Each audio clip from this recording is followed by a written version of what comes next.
when you talk about everything poetry, like there is so much to think about, so many topics to write about. So how does experimenting work in this field? You know, with tons of genres to write about and a lot of experimenting happens.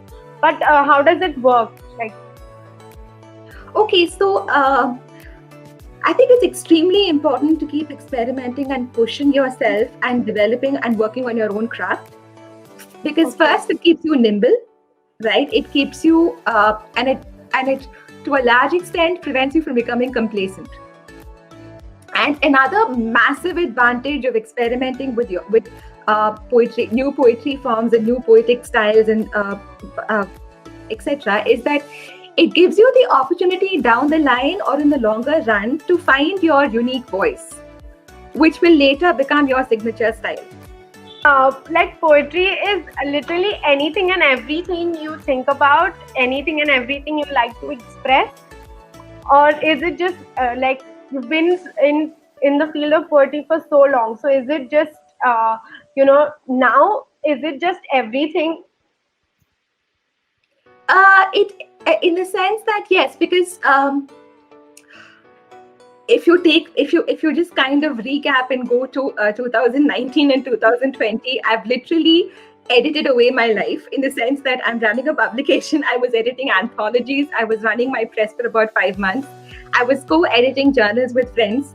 So a major part of my life does revolve around poetry, if that's what you're asking. And also I've started taking workshops. So poetry is literally, yeah, so I'm either editing or writing or publishing. So, it's kind of multifold that way. What is poetry for you, ma'am?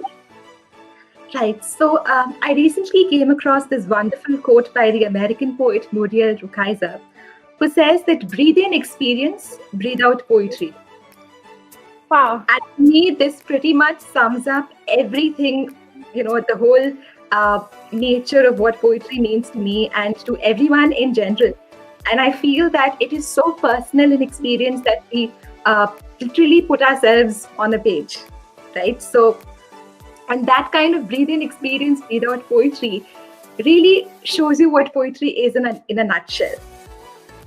So, and I've always found that poetry for me, it helps me express myself in a way I wish to express myself. Right. Wow, so, nice. And I also feel that knowing which form to choose, we always have different forms of poetry, and especially since I've been dabbling in Japanese short forms and found poetry and free verse and a lot of other things, I think the form more often than not chooses you. So right. So you kind of say, okay, so do I have meaning what I want to express, will it best be showcased in a free verse poem, or is it best encapsulated in a monoku? So I feel like the form kind of dictates how you wish to express yourself.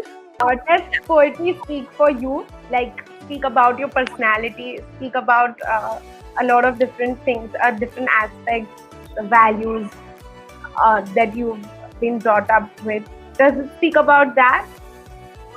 For me, I don't really know how to categorize my poems, to be honest, but they are because my haikus certainly are nature poems, and I'm more a senryu poet than a haiku poet. I would kind of peg myself as a senryu poet more.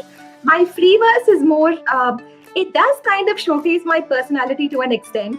And that's what I keep talking even in my workshops. When I say found poetry, even though the words are found, if I were to give 10 people the same poem, what they make will still be different because it's subjective at the end of the day. Right. Right? So, and that subjectivity does come across in whatever I write. So, I hope that kind of clarifies your answer to the question.